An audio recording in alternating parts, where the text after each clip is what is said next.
Muy buenas tardes. Vamos a dar inicio a nuestra sesión número 15 de este sábado 22 de octubre. Les agradezco mucho su presencia en esta sala virtual.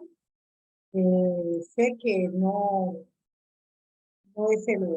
estamos en el horario, ya está un poquito después del horario, pero debido a las fuertes lluvias no era posible poder conectarnos, ya que las lluvias afectan mucho la comunicación.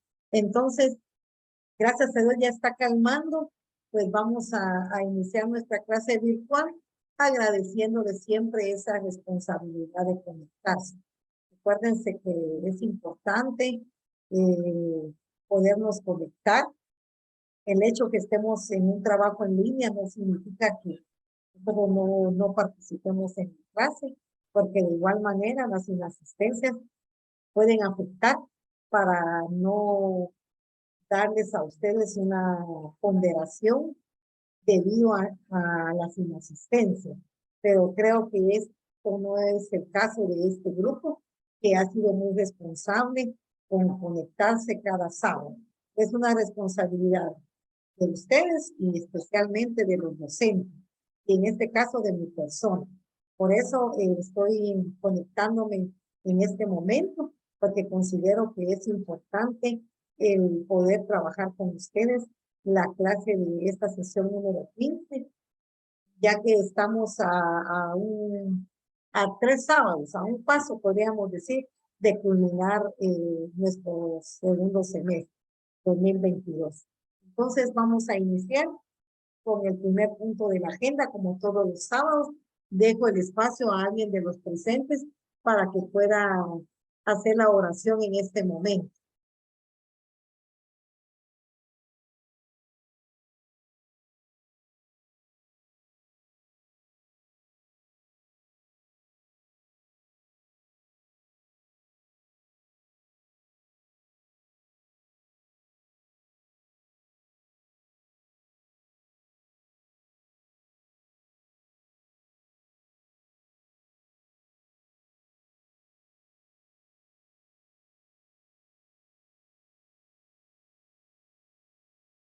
No sé si señor Karen Barrera pudiera hacer su espacio para podernos apoyar con la oración en este momento.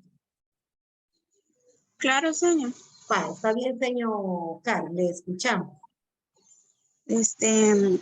Respetando el credo de todos, vamos a orar para pedirle a Dios. En el nombre del Padre, del Hijo, del Espíritu Santo. Amén. Gracias, Señor, por un día más de vida que nos has brindado, por un día más poder estar en las clases virtuales y por darnos salud y por permitirnos pues recibir nuestra clase a pesar de la tormenta. Bendícenos y que cada estudiante pues adquiera los conocimientos que nos va a brindar la licenciada. Muchas gracias. Bien, gracias, señor Karen. Muy amable, gracias. Pues vamos a iniciar entonces, en la medida de lo que nos permita la lluvia, trabajar nuestro periodo de clases, a enfocarnos en un tema importante en nuestro programa de estudios. Un tema muy importante y que hoy más que nunca es una exigencia en toda institución educativa es la calidad en la educación que damos. Acá tenemos que la UNESCO nos dice que los pilares de la educación y los principios de la calidad educativa son, en primer lugar, que haya eficacia, eficiencia, equidad y sobre todo que podamos llegar a una conclusión.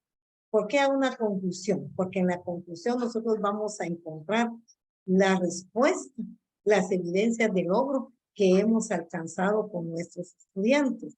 Si nosotros hemos trabajado con planificaciones, con objetivos, con competencias definidas que hagan aptos a nuestros estudiantes, que los hagan competentes para la vida, ¿cuál va a ser la conclusión?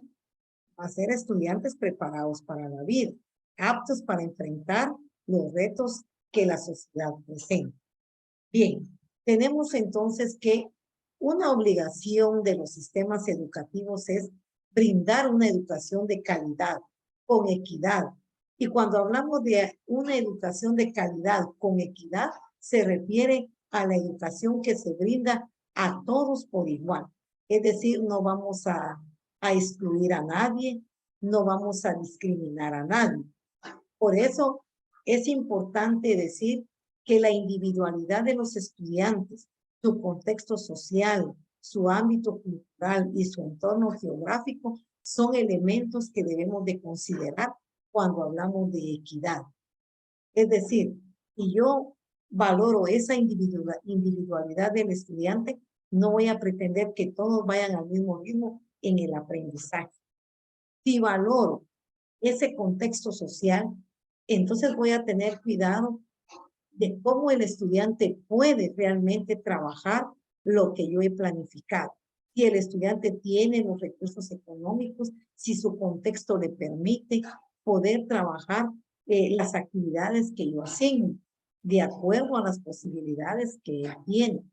Cuando hablamos de tomar en cuenta su ámbito cultural, porque definitivamente si hay lugares donde los estudiantes solo hablan un idioma maya, entonces tenemos que pensar en docentes que manejen un idioma maya y puedan apoyarlos en su desarrollo educativo, tomando también en consideración su entorno geográfico, si es un área urbana, si es un área rural. La equidad entonces es un ordenador de diversidades, comprende principios de igualdad y de diferenciación. Cuando hablamos de principios de igualdad significa que no vamos a discriminar a nadie, que no vamos a cuestionar o a formarnos estereotipos en relación a nuestros estudiantes, sino les vamos a dar la oportunidad de que ellos vayan, al igual que sus demás compañeros, en este proceso de enseñanza-aprendizaje, manifestando sus capacidades y respetando nosotros esa diferencia que ellos tienen en cuanto a su idioma, en cuanto al color de la piel. Son factores importantes que debemos de tomar en cuenta, porque muchas veces la discriminación afecta en el proceso de enseñanza-aprendizaje. Lamentablemente, a veces esa discriminación no la vive el estudiante solo con su grupo de compañeros. Muchas veces somos los mismos docentes los que caemos en esa marcada diferenciación de nuestros grupos. Porque, que vamos a darle prioridad a su tanito porque es hijo del director o de la directora. Le vamos a dar la oportunidad a este estudiante porque viene de una familia económicamente hablando de las que tienen mayor poder económico dentro de la comunidad. Pero aquel estudiante que muestra sus necesidades económicas de pobreza, muchas veces el mismo docente no le da las mismas oportunidades que aquel que tiene una situación económica mejor. Y de eso debemos de estar conscientes, porque lamentablemente se vive todavía hoy en los salones de clase. También tenemos que tener en cuenta cuando hablamos de una calidad educativa y que es obligación de todos los sistemas educativos de responder a las necesidades de cada persona. También asegurar que todas tengan las oportunidades diferenciadas para hacer efectivo su derecho a la educación.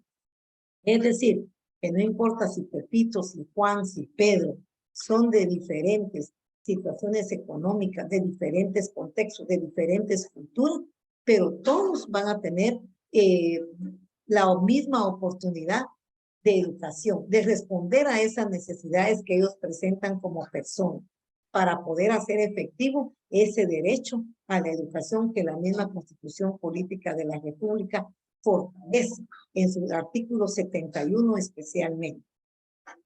Vamos a hablar entonces de la obligación de los sistemas educativos, que es también asegurar la equidad desde una triple dimensión a saber. Cuando hablamos de triple dimensión, bueno, vamos a hablar de tres situaciones diferentes. Equidad de acceso, entendida como la oportunidad de incorporación a los diferentes niveles educativos sin distinción de ninguna naturaleza. Equidad en los recursos y calidad de los procesos educativos que consisten en establecer un trato diferenciado, no discriminatorio de los recursos financieros, materiales, humanos, tecnológicos y pedagógicos según las distintas necesidades y capacidades de personas o grupos. Tercero, equidad en los resultados de aprendizaje, donde independientemente de su origen social, cultural o geográfico, todos los estudiantes deberán alcanzar los resultados de aprendizaje equiparados. Con ello se fomenta escuelas inclusivas que favorezcan el encuentro entre diversos grupos sociales. Y cuando hablamos de educación inclusiva, hoy por hoy es una discusión bastante fuerte. Hay instituciones que apuntan a apoyar a cualquier estudiante, independientemente de su condición económica, su condición física. Si va en una silla de ruedas, si presenta algún problema físico, si presenta algún problema de habla, pero estamos hablando de una educación inclusiva y nosotros como docentes tener ese valor de poder apoyar a estos estudiantes que necesitan salir adelante, independientemente las limitaciones físicas que ellos tengan. Pero como les repito, hoy por hoy es una polémica porque inclusive en los mismos grupos de docentes cuestionamos. Es que ¿cómo es posible poder apoyar a estos estudiantes si no tenemos la preparación psicológica, no tenemos la preparación en estrategias que nos puedan servir para poder apoyar a estos estudiantes?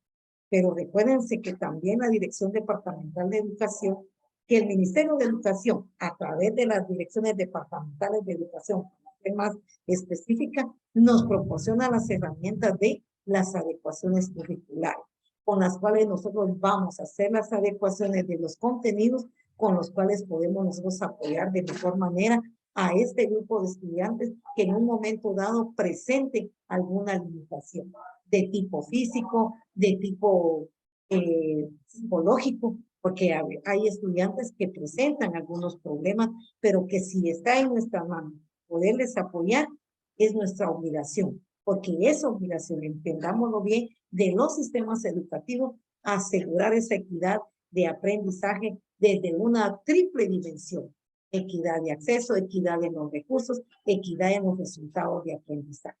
Y teniendo claro que independientemente del origen social, si es garífuna, si es xinca, si es maya, y dependiendo si es de una área rural, de una área urbana, todos los estudiantes deben alcanzar los resultados de aprendizaje. Y con ello se fomenta estas escuelas inclusivas que hoy por hoy la sociedad exige y que favorezcan el encuentro entre los diferentes grupos sociales, sin excluir a nadie. Tenemos entonces una relevancia, una educación relevante. Es aquella que genera aprendizaje significativo. Cuando hablamos de relevancia, precisamente nos enfocamos en esta educación que hoy por hoy también pretende generar esos aprendizajes significativos. Aquí tenemos un ejemplo en este caso a mi lado izquierdo, tenemos cuando hablamos de relevancia, ¿qué quieres decirles a tus clientes? ¿Qué le interesa a él? Ahí está la respuesta a lo que es relevancia. ¿Qué pretendemos nosotros enseñarle a nuestros estudiantes? Pero sobre todo, ¿qué le interesa al estudiante aprender? Entonces, la relevancia se refiere al qué y para qué de la educación. ¿Qué voy a enseñar y para qué les voy a enseñar estos contenidos? Y se relaciona entonces con los más altos fines de la educación guatemalteca. La relevancia de la educación debe dar cuenta del tipo de aprendizajes establecidos como indispensables por y para la humanidad de nuestro siglo, de la posibilidad de conocer, de vivenciar, de respetar los derechos y las libertades humanas fundamentales, por lo que debe exigir un equilibrio entre las demandas educativas sociales y las de desarrollo personal de los individuos. Es decir, que vamos a apuntar a dar una educación de calidad, que sea significativa y que vaya de acuerdo al desarrollo personal de los estudiantes, pero también que sea inherente a las demandas de la sociedad. No voy a pretender hoy por hoy seguir enseñando con una educación tradicional, cuando sabemos que hoy por hoy, disculpen la repetición del término de la frase, estamos en una situación que exige que todos los estudiantes deben estar preparados en el campo tecnológico para enfrentar los retos de una educación que no puede detenerse, que independientemente de la situación que vivamos, como en el caso de la pandemia, tenemos que continuar. Y un resultado lo tenemos presente y de manera muy real, el proceso de su formación académica.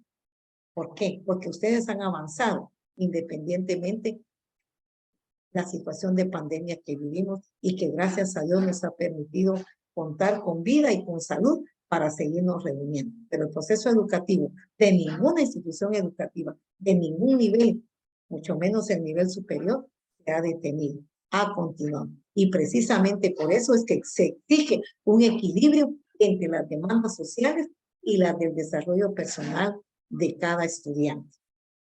Tenemos también de un aspecto muy importante, la pertinencia, que los contenidos educativos sean eminentemente significativos y vanguardistas, que los estudiantes estén aprendiendo, que se apropien, considerando su idiosincrasia al momento, al momento histórico en lo que los estudiantes van avanzando. No solo en el campo científico y tecnológico, sino en cualquier proceso de enseñanza-aprendizaje. Tenemos esto, nos lo manifiesta la UNESCO en el 2007. En la pertinencia educativa, Tenemos un currículum integral. Un currículum integral, ¿por qué? Porque tenemos que tener una promoción y desarrollo humano, una educación por procesos y por ciclos del desarrollo. También la construcción del conocimiento, la transformación sociocultural y la innovación educativa.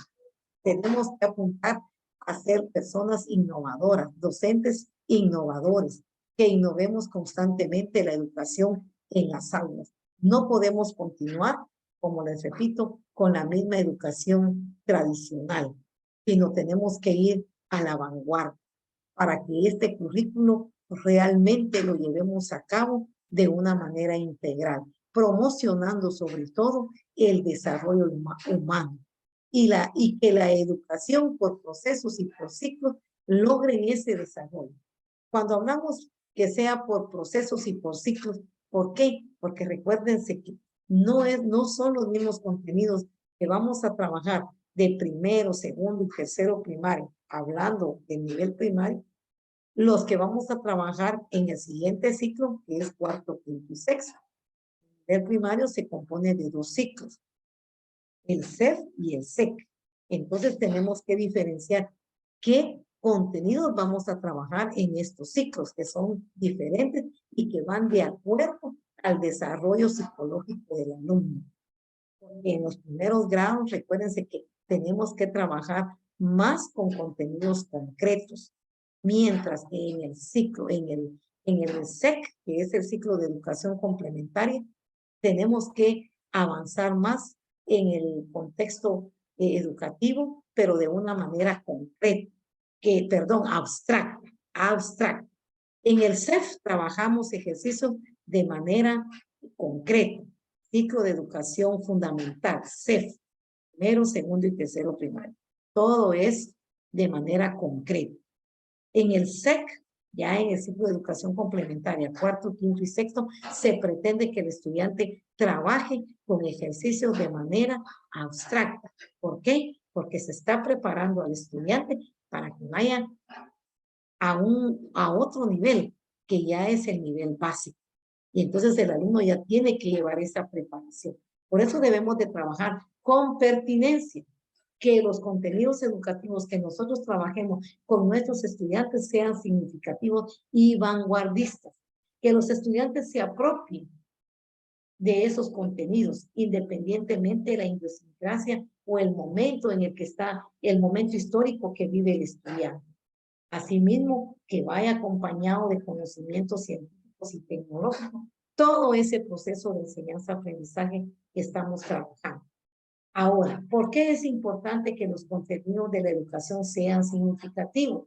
Precisamente porque hay personas de distintos estratos sociales, culturas e intereses, de forma tal que los estudiantes puedan aprender de esa cultura local, nacional y mundial para constituirse en sujetos universales, con autonomía, con autogobierno, con una identidad, que los estudiantes se sientan orgullosos de lo que son, porque lamentablemente si nosotros les compartimos al estudiante contenidos que no le enseñen a él a amar su identidad, su cultura, entonces ¿qué estamos provocando? Una desvalorización total. Muchas veces el estudiante se avergüenza de venir de una cultura maya, rechaza. ¿Por qué? Porque lamentablemente nosotros como docentes no nos preocupamos realmente de valorar la identidad de nuestros estudiantes, de hacerlos sentir bien, de darles su espacio, independientemente de la cultura de la cual venga. Pero si les enseñamos a amar su cultura, definitivamente el estudiante se va a sentir identificado y no va a rechazar esa cultura de la cual es parte. Por eso dice, nadie ama lo que no conoce. Y es nuestro compromiso como docente darles a conocer a nuestros estudiantes esa cultura de la cual ellos vienen, para que se sientan parte de y apunten a siempre hacer presencia dentro de la sociedad, siendo lo que son, de la cultura de la cual forman parte. También la pertinencia demanda la inclusión del otro, independientemente de sus diferencias culturales, de acceso al conocimiento, de acceso al aprendizaje, al éxito escolar o a las oportunidades sociales. Es decir, que la pertinencia invita precisamente a que nosotros incluyamos al otro. No importa, repito, esas diferencias, no importa el contexto geográfico al cual pertenece. Las oportunidades de éxito escolar son para todos, siempre y cuando nosotros como docentes apuntemos a hacer a nuestros estudiantes competentes para la vida. Tenemos acá entonces, vamos a continuar con la eficacia de la educación también, que da cuenta de qué nivel y en qué medida los niños acceden y permanecen en la escuela, si son atendidas sus necesidades educativas, del egreso oportuno de los estudiantes, del logro de los aprendizajes correspondientes en cada nivel educativo y que estén distribuidos de manera que beneficien los procesos de aprendizaje. ¿Qué es la eficacia en sí? Sintetizando, es la valoración de que las metas educativas son alcanzadas por todos y de que no reproducen diferencias sociales, traducidas en una inequitativa distribución de oportunidades. Es decir, cuando nosotros discriminamos, cuando marginamos, cuando no les damos las mismas oportunidades a nuestros estudiantes, ¿qué estamos provocando? Vamos a producir una inequidad en la distribución de las oportunidades. Estamos limitando esas oportunidades para aquellos estudiantes que muchas veces si nosotros le damos un pequeño apoyo, ellos van a salir adelante. Entonces, apuntar siempre a valorar esas metas educativas y sobre todo que sean alcanzadas por todos nuestros estudiantes. En el sistema educativo nacional se asocia a la eficiencia con los niveles de logro de indicadores que se alcanzan en un periodo determinado. La eficiencia compromete un atributo central de la acción pública, el que ésta honre los recursos que la sociedad a través del Estado destina para tal fin. Por lo que la obligación de ser eficiente toca a la garantía de un derecho ciudadano. La eficiencia se concreta en la actuación responsable de los servidores públicos, al hacer que los recursos destinados a la educación logren los propósitos de manera óptima y oportuna. Pensar en estos principios de la calidad educativa conlleva una seria intencionalidad de configurar políticas y acciones que apunten a una educación de aspectos más amplios. Es decir, que la eficiencia, cuando hablamos de ser eficiente, toca la garantía de un derecho ciudadano y especialmente en la actuación responsable de nosotros como servidores públicos, al hacer que los recursos que el Estado nos brinda a través del Ministerio de Educación alcancen los propósitos de una manera óptima, de una manera exitosa y que sea oportuna. Y pensar que estos principios de calidad educativa nos lleve a una seria intencionalidad de estar configuradas con las políticas y las acciones que apunten a una educación de aspectos más amplios. Cuando hablamos de aspectos más amplios, ¿a qué nos referimos? A hacerlos competentes para enfrentar los retos sociales que vivimos día a día. Tenemos entonces en la conclusión que la educación es un derecho fundamental que todos los seres humanos tenemos. Al crear estas normas de calidad, se vuelve importantísimo, ahí sí a mi punto de vista, que jamás se pase por alto llevarlas a cabo de manera concisa y obligatoria. Hay que apuntar a que nos gusten los principios implementados en la calidad educativa, pero más que todo que nos guste verlos aplicados de verdad y que no solamente quede escrito. Se necesita más eficiencia, más equidad, más de todo que hoy día a día lo reclaman nuestros estudiantes en los salones de clase. Vamos a tener para concluir una tarea. Vamos a hacer un análisis de la calidad educativa en Guatemala.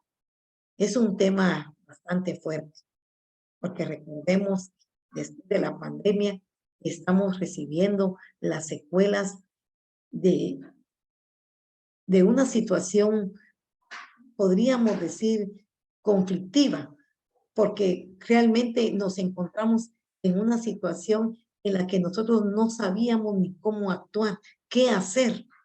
No teníamos los recursos, pero gracias a Dios, este proceso nos ha llevado a buscar las estrategias, las herramientas de cómo salir adelante. Entonces, esta tarea es para concientizarnos, ver cómo está realmente la calidad educativa en nuestro país y cómo podemos mejorar esa calidad educativa. Quienes somos docentes tenemos ese compromiso y quienes no tenemos todavía la oportunidad de trabajar en la docencia, sabemos que en un futuro ese va a ser nuestro campo de trabajo, ¿no? Ya sea la docencia o lo administrativo. Pero entonces, ¿a qué tenemos que apuntar? A una calidad de educación. Así que yo los exhorto a que ustedes trabajen esta tarea, que investiguemos, que busquemos, que profundicemos más en los contenidos.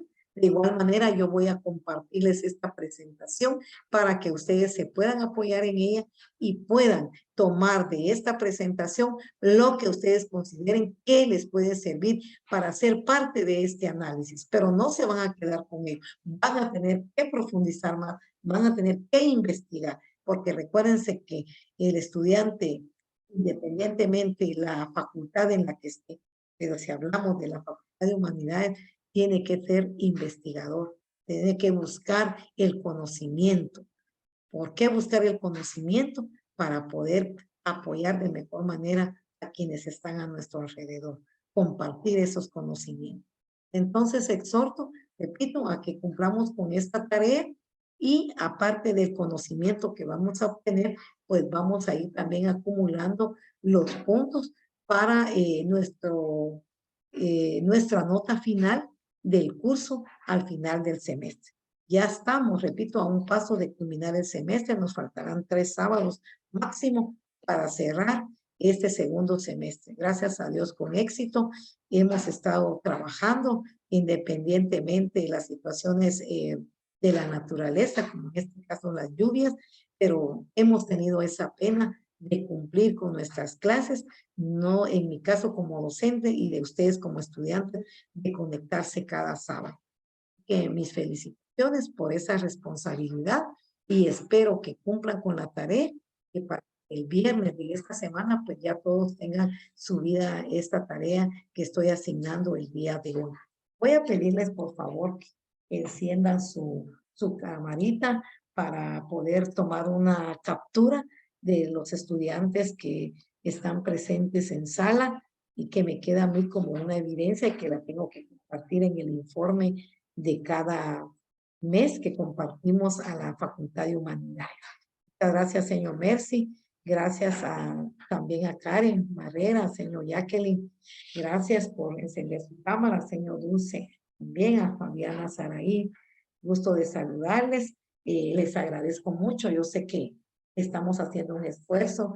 Vemos ahorita la hora en la que estamos ya casi cerrando nuestra sesión virtual, pero lo más importante es el podernos conectar a través de esta plataforma y saber que estamos siempre en comunicación y saber que nos encontramos con la bendición de Dios en condiciones de salud estables y que gracias a Dios podemos continuar este proceso de formación académica.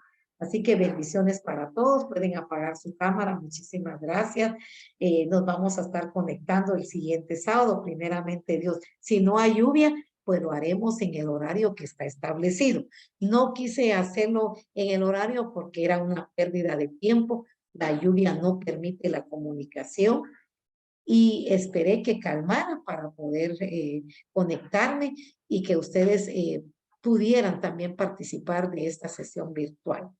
Entonces, me despido de ustedes con un fuerte abrazo y deseándoles bendiciones a cada uno de ustedes, a su familia y pidiéndole a Dios que nos conectemos la siguiente semana. Así que muy buena tarde para todos. Igualmente, Linda, feliz fin de semana. Linda, no se puede marcar asistencia en plataforma. Bien, no tengan pena, voy a tomar cartas en el asunto. En este momento voy a volver a habilitarlo para que ustedes puedan hacerlo, porque no depende de ustedes ni de mí, sino de la situación que vivimos por la lluvia. Entonces no tengan pena, voy a habilitar de nuevo la asistencia. ¿De acuerdo? Bien.